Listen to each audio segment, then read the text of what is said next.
do ofício das leituras do dia 12 de janeiro de 2024, sexta-feira da primeira semana do tempo comum. Do Tratado de Santo Atanásio, Bispo, contra os pagãos, século IV. Todas as coisas, por meio do Verbo, constituem uma harmonia admirável e verdadeiramente divina.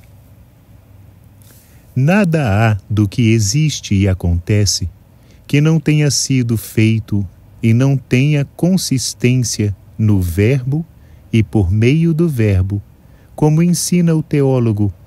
No princípio era o Verbo, e o Verbo estava junto de Deus, e o Verbo era Deus. Tudo foi feito por meio dele, e sem ele nada foi feito.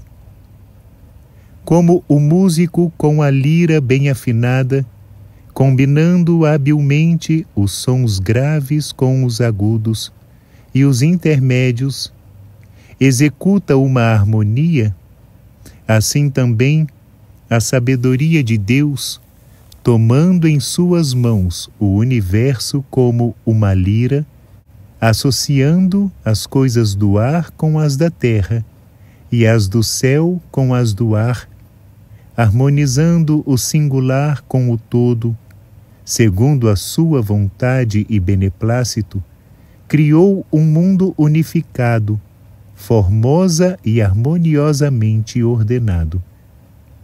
O mesmo Verbo de Deus, sem deixar de permanecer imutável junto do Pai, põe em movimento todas as coisas, segundo a natureza de cada uma, de acordo com a vontade do Pai. E assim, todas as coisas, segundo a própria natureza, vivem e subsistem por meio dele, e por ele constituem uma harmonia admirável e verdadeiramente divina. Tratemos de explicar esta realidade tão sublime por meio de uma imagem. Tomemos o exemplo de um numeroso coro. Num coro composto por muitas pessoas diferentes, homens e mulheres, crianças, velhos e adolescentes, sob a regência do diretor, cada um canta segundo a própria natureza e capacidade. O homem com voz de homem, a criança com voz de criança, a mulher com voz de mulher, o adolescente com voz de adolescente. E, no entanto, de todo o conjunto resulta uma só harmonia. Outro exemplo. A nossa alma põe simultaneamente em movimento todos os nossos sentidos, cada um segundo a sua atividade específica, e assim, na presença de algum estímulo exterior, todos se põem em movimento ao mesmo tempo. O olho vê, o ouvido escuta, a mão toca, o nariz cheira, a língua saboreia. E ainda outros membros do corpo se movem, como, por exemplo, os pés, que se põem a caminhar.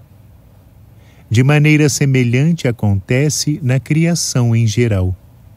Certamente, os exemplos ficam muito aquém da realidade e, por isso, é necessária uma reflexão mais profunda para compreender a verdade que querem ilustrar.